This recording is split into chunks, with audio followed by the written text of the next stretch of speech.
Then I just see gone, gone, gone. I'm like, big booty, yo, grandma, red, yo. My breathing capacity changes. And that's where I was like, okay, this is bad. Literally screaming, Eric, no.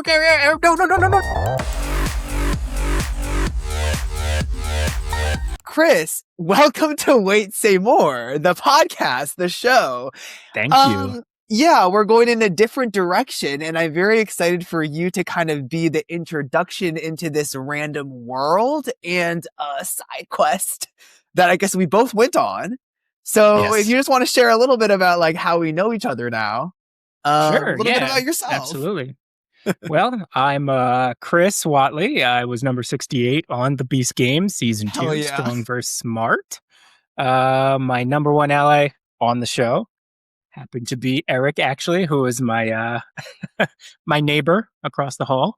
And so we kind of hit it off kind of immediately once we like saw each other across the hallway and stuff. We were both doing the same thing, like trying to listen for what's going on outside and get little hints and tips about, what's next. But yeah, no, we hit it off pretty quickly. I work at the White House, actually. I'm an IT operations director. So pretty crazy. You got a lot on your plate. I do, but it's fun. I enjoy the job. I've been doing it for about 3 years now. Why did you want to do this? And like, what was kind of like the angle that you felt like you were kind of going for? Sure. So we have kind of a family thing here. I have kids. And we sit down and watch reality shows all the time. I've always been into reality shows. I can remember Survivor 1 watching with my mom back when we used to sit around at my house, at my mom's house, and watch reality TV shows when I was young. So I've kind of been on this kick since it started. And so we watched the first season, and my kids liked it. They like Mr. Beast, and by the time that this comes out, like it's we will have seen, right, like the first 3 episodes. So I know I was kind of wishing they would slow roll them. I was like, let's not burn my candle out immediately, please. This was another thing that was surprising to me going into it, is how quickly it became like your whole life, because you're there and also the stakes are high and everyone wants to win. It really is that thing of like a little bit of like a psychological experiment. Yeah. You'd be surprised how quickly, I always laugh at the people on TV who are like, you've known them for 5 seconds. Why are you so concerned about them getting eliminated and all this stuff? And then I'm like, obviously what happens with you happens. And I'm standing behind you. And I'm like, I'm like having like this like existential dread of like, oh my God, I'm going here.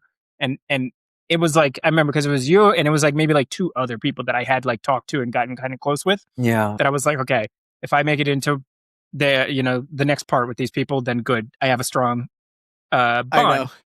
And then I just see gone. And I'm like, okay, this is uncharted territory. I'm excited because, I moved on, but holy crap, now I have to actually, now I have to talk to everyone else and make new friends and all this. I was like, I'm too old for this. No, we honestly, it was the unique part of it too, was like, we were seeing like, I wouldn't say the worst sides of each other, but like the most animalistic sides of each other. We were all losing our marbles from the first game. As I think, I would imagine it's something that people wouldn't expect, is like, like when I watch these shows, when I watch the first season, I'm kind of like, y'all were just thrown into it. Like, why are you so emotionally attached to each other? Like, why are you guys like literally losing all your marbles? And then like starting at the first game, I was like, my marbles are gone. Like they're on the floor. And it's exactly like what you said. Like, it is. I was like, if there's one person I need to keep going, it's Chris. Like those relationships really was like the main takeaway for me, honestly. Yeah. And I felt like it felt so good kind of going into it and being like, no matter what, like we know that we're not going to betray each other, throw each other under the bus. Right. And I felt like you had a really healthy and admirable mindset going into it, because you were kind of like, I'm not here for like 100K. Like I'm here for the experience. I'm here to see like Beast City, move on to the next round and to like win the damn thing. And I was like, you know what? That's awesome. I would not, now that it's all said and done, I would not have betrayed people, but I was like, give me 30, 40, 50. I'll take anything. Like It's okay. I will You're not take it alone. and I'll go. Yes, because by that, like people were whispering by the end of the first game, not even the second game. People were like, I will take whatever bribe they give me. Because it was rough. That first game, you really put it into perspective. Like, you were just like, okay, can I handle, let's just say we think there's 10 games. I don't know yet, but let's just say there was 10. I'm like, can I handle 9 more of these kind of nights? Like, this is a lot on. Right, absolutely. So yeah, can you paint the picture a little bit of like the first game? Like at this point, people will like know what it is, but like where was your head out going into it and being like, oh, it's this, like your reaction? Sure. So I went in and I immediately thought that it was going to have something to do with blocks just because I had watched the first season. So I was like, okay, we're doing something block related because I see a stand next to me. There's like a blanket over it. I'm like, there's blocks under there, isn't there? That's totally a block blanket. Like that's like that is it's in the shape of something that contains blocks. I was like, it's blocks, but I didn't know in what capacity that we were actually going to use the blocks. So I didn't know that it was going to be a memory based thing. Then when we took the blanket off and I'm looking at it and I see all these like all the square and all the same like just 4 colors, I immediately was like, this is going to be a memory game. Meanwhile, I'm on my platform and I'm like, it could be anything. They could be dropping us. Like, so I had a strategy that I kind of built in my head right there on the spot. Yes, you did. I noticed I was bobbing around a lot and I was just trying to, and I thought, okay, like a metronome, I could use this as kind of because I didn't want to keep looking at the clock, right? So I thought, okay, I guess the only way I can do this right now, I can't use my heartbeat because it's going nuts right now. So I was like, that's not right timing. So I'm just going to keep a tempo in my head and think of a song. So I just thought of a tempo and I thought of a song that would be roughly, 60 beats per minute, which is, a minute. So I knew that if I just stayed with the song and I knew what part of it I'm in, I could like understand where I am on the clock right now without having to look at the clock. And so also I replaced all of the like lyrics with kind of lyrics that were related to the colors. The colors. So we had 4 colors. So it's just like, me, I'm like big booty, yo grandma, red, yo. Yeah, that's essentially in my head. That's what I'm saying. I'm like the ramblings of, a crazy person. My downfall, I just forgot a block. And I did not realize that I forgot that block until like well after. Because I was done with like 15 seconds to spare and I was like. And I'm yelling at your back, by the way. Yeah. Were you? Yelling. Yep. No. Literally screaming for you to look around and look at me. I'm saying, Eric, I'm screaming your number. I'm literally like losing it on my platform. I was sitting and I went to standing and started being like, Eric, no. The last, like, do it. No, that's so painful. I almost feel worse for you. When I found that out, honestly, I was like, there was something almost not spiritual, but like, it was like, you know what? The way that I justified it in that moment was like, it just didn't happen for me. Like, I could have tried harder. I was tired, like, people are better at this than me. Like, it's actually okay. And I think that I handled the loss okay. Well, trust me, I handled it. I handled your loss worse than you handled your loss. I think I was like, I feel so bad that I'm not going to be continuing this with Chris, which is just a testament to, I was like, like, I really would have loved to continue like with you and the friends and all of that. Absolutely. Yeah, you would have had a ball. Absolutely. You would have been the life of the party at that place for sure. Absolutely. It was cool. It was honestly really sweet to kind of then go around and give people hugs and to feel, because that was one part of this experience was like I've never been in a space like that where it's like you're in an adult and it is like summer camp, but also like, in what other opportunity are you in a group of like so many strangers and you're like reminded of like who you are in front of a group of people? Like for me, I think it was validating, honestly, that I wasn't, it didn't seem like people were like, oh, thank God that dude's gone. At all. No, what a great group of people, really. Yeah. one thing that I'll add is I'm like, even though it sucked to get out, I'm really happy that I got out in this specific round that I got out in, because had I moved on to that sudden death shit, I don't know if I would have passed it. I think it would have felt more painful to get that close and then to like, I don't know. I think you could have got it though, because when we found out the sudden death was just him putting the exact same colors over and over again, it just came down to speed. Right. And that was it. Speed and balance, right? Because obviously 16 blocks high, it's got to be balanced. So yeah, some people had to like stand on like a platform to be able to stack. And you got to you had to hit that button before it fell. And that's what took so many people out, is they got the right order once we all figured out like, oh, it's just repeating, red, green, yellow, blue, red, green, yellow, blue, red, green, yellow, blue, red, green, yellow, blue. Like nothing changed. So I was like, and that's where you saw like people just like losing it, because I think that made it worse, because it was just like everyone knew the pattern. Right. So it was a matter of like, oh my God, it came down to my tower fell over. Right. Before I hit the button. So that's where you saw the most devastated people, I would say. That round is the one that you saw the most tears for sure. Yeah, because you saw them during the game and I saw them back in the holding room after we all lost.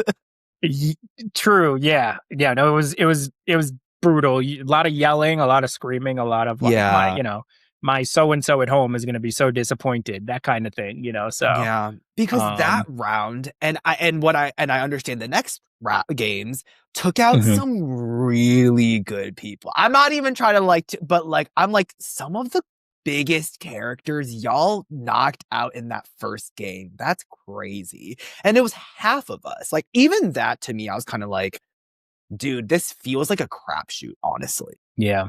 Seeing who made it through with Strong Team was shocking to me. Yes. Some of the people that I absolutely could have written would have made it if I were to script the show. Yes. Did not make it. And that's when I think it's set in the reality of like, oh, this is really unscripted. Right. You know what I mean? Right. Like, you always hear reality TV, they pick and choose who they want to put in, they give like advantages and stuff like that. I think that was the moment that I kind of felt like, oh wow, this is legit. This is this is reality. There was a part of me that was kind of like, you guys are you sure you're gonna let me go? Like, I promise I'll be super entertaining.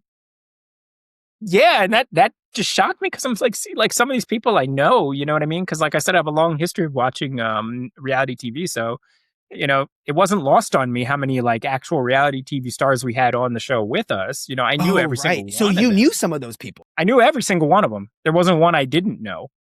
I just had to keep it like kind of to myself, because I didn't know if they wanted to be outed. There was one person specifically. I talked to Vance Walker when we were getting catering, and my son is one of the bigger Vance Walker fans. Oh, really? I felt it. I just had to go over to him and say, hey, my son's a huge fan of yours. We watch you every single year, crush it on American Ninja Warrior. And he looked at me and he was kind of like, and I was like, got it. Okay, Vance. Yeah. Got it, Vance. Well, which brings us to game 2. Okay. Sure. Let's do it. I'm not there. I'm actually at my college reunion. Like, it just so happened that I got out at the exact time that I needed to fly directly to Boston for my college reunion that I planned. Awesome. That was another part where I was kind of like, you know what? I'm not a religious person. I'm like, let me just trust. Sure. Yep. Me too. Yeah. I'm not either. So why don't you tell us the story? Why don't you paint us a narrative about what happened game 2? Because this took out another half of the people. Another half. Yep, it did. And so crazy. The biggest bait and switch that ever happened. We got taken to this amazing studio set in North Carolina. Yeah, so we get on the charter plane to go from Vegas to Carolina, and we all knew we were going. They did a great job of not saying that's where we're going, but like wild. the JetBlue thing screen still had like the travel pad thing, so we were like, yeah, we're totally not going to North Carolina. It had like the route on it and everything. That is so funny. Now, here's one of my first signs of like something actually was going on with me at this time, and I'm actually happy that I got out when I did. I started getting like tight chest like a little bit, like Whoa. breathing. And I was like, Yeah. okay, maybe it's just nerves. So I'm like, whatever, it's fine. And I'll explain that afterwards what actually happened and what that was. So we get out to the challenge, and it's giant blocks, like huge, like monster sized blocks with a flag 50 feet in the air. And we're like, oh no, Fuck. what are we? This is not. And they're like, you're in teams. We're going to do a schoolyard pick to pick the teams. Oh. So Johnny was the captain and Corey was the captain of the other team. Not to toot my own horn, I was the first pick of the of the smart team. That's important. That's wasn't the first good. pick. I was the first smart pick. So I was like, in hindsight, I'm like, damn. But yeah, so I got to do that, and it was they're like, we're gonna build it. One of you has to go up and capture the flag between the two of you. It's 20, and 20 of you are getting eliminated. And we're like, oh my God. Man, that drug on so long. We got there late at night as like nightfall came. Yeah. We were there well into sunrise in that challenge. God. And I'd be going crazy. Nuts. I'd be Every time our tower fell, I felt devastated. Every time their tower fell, I felt invigorated. We're going to win. We're going to win. This happened 4 times between the both of our teams. Yeah. So each time it's just this roller coaster of emotion, and all of us like, wait, the game lasted that long? It wasn't just like you guys were pausing for edits or anything? No. When they said go, it was go. There was no pause for edits at all. There is no editing other than them trying to make a large segment smaller. There was no editing, no pauses in between once they said go, we went. How many hours do you think it lasted? After they said go? Maybe 8? No way. Yeah. I did not get that information. Yo, that's grueling. That's tough. Yeah. So okay, so you're building it with what? And they just kept falling? Yeah, you have to remember these things are huge. So some of these blocks need 2 or 3 people to lift. So, and there's someone else that's on top that has to stay on top, and they're the ones getting the blocks as you get them up to them, like with like a little pulley system. They have to place the block without falling over or knocking the thing over while they're trying to balance and trying to get on the next piece, running out of space for their feet. Like it was a lot. It was a lot of I'm scared. It was so much. Yeah. It was exhausting. I mean, like Johnny, he felt bad after the whole thing because he was the one. We actually started with someone else. That was our person to go do the not so much captain, or the person who was going to place. Got it. Yeah. So we started with someone else, and then they got tired, and I don't blame them because both teams switched their person halfway through because it was just grueling. It's a lot of work, especially for that person. And so we switched out, and that became Johnny, who, being captain of the team, we felt it was appropriate. He's tall. We felt like, okay, your extra length might help us because you might be able to get to the flag closer, So we put him up there. He tried his best, man. I mean, like, it was a valiant effort. No one faulted him. Still to this day, I can't find a fault with what he did because he literally worked his ass off for us. So it's so much so that when we're, eliminated and go back to the hotel, getting ready to like leave, like his hands were raw, completely raw, like because of the rope. The rope. Yeah, no skin at all. And I'm just looking. I'm like, wow, man, you were busted your ass. I'm like, and he, of course he felt down why? Why would you feel down, Johnny? Right. Like you stepped up when nobody else was. You took on a challenge that you already knew was grueling because the first person and how much suffering we saw them go through. So you essentially just walked into a war voluntarily and accepted the fate. You know what I mean? So it's like, you shouldn't feel bad about that. I can't wait. I mean, it was a hell of a thing to go up, but the biggest thing going out there, and I'll go into again what the tight chest thing was, but after the one thing I had to make sure I did, and of course, when you find out you lose, the other team celebrating, you're going to get that. They're all hugging and high-fiving, and they're just like, there's pure elation over on that side. Obviously, a lot of our guys, they're down, they're devastated, and all that stuff. Right. I literally walk to the line of where we are, and I give them a very high standing ovation. Anyone that wants to come over, I give them high fives, hugs, and all that stuff. Congratulations. I had to make sure, like, okay, I was upset too, but I just didn't want that to show. So then I go home, and things are not getting better. In fact, my breathing capacity changes. And that's where I was like, okay, this is bad. I have like half breathing capacity. So I go to the hospital. I didn't know this. We didn't talk about this. No, I don't. I didn't.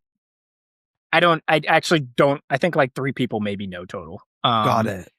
But because it's, it's whatever. It happened. I don't know where it happened. Not everyone had it. So I was like, okay, so it must not have been a thing like in the water or anything. You know what I mean? Like air quality. Yeah. No asbestos going around. Yeah. So I couldn't blame it on anyone. I don't know where I picked it up. Maybe on the plane ride there or something. Who knows? But I had friggin' walking pneumonia. Holy shit. To a degree that like my lungs were basically half full in the scan that they did. And so I literally actually had pneumonia. Walking pneumonia, the one that usually kills you because you feel fine. So you just don't go to the doctor. Yeah. The one that you don't go to the doctor, the one that like kills like the young people, like they just like suddenly gone because they just thought they had like the flu. Wait, how did that happen? I don't know. I contracted it somehow. I picked it up somewhere. So my guess is, as good as yours. I don't know. Maybe the last hotel guest in the room that I stayed in had it. I don't know. Ew. It didn't feel like much, honestly. It just felt like, I maybe have like a cold or something. Yeah. It really didn't. And that's what's the scary part about it, right? Because if it was like devastating and debilitating, like some pneumonias are, to go get care. This is the one that they call like the sudden death one because you don't know that that's what's happening. It just feels like a cold. So yeah. And had you stayed in the game, who knows what would have happened? Right. Could you imagine? When this is all said and done and everything's been played and our winner has been announced, I would love to, really get into it with some of them, and who knows? For sure. I don't, because it is crazy that we know. I mean, varying degrees of no, but we know someone who won. It's not like the first season where it's like maybe to be you completely honest and completely transparent right now, I don't know who won. Yes. So I'm that's pretty 100%. sure I know who won, but I do not know who won. I was pretty sure, and then I second guessed myself. So I'm less sure today than I had been any day prior. So let's just say that.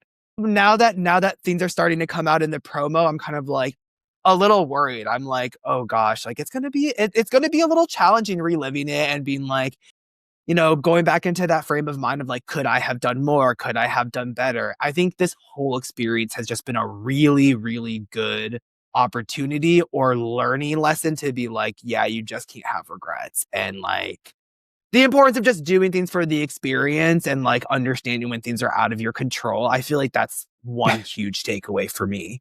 Because another version of this would have been like just having FOMO and feeling like I like let myself down like over and over and over again. And no one wants that.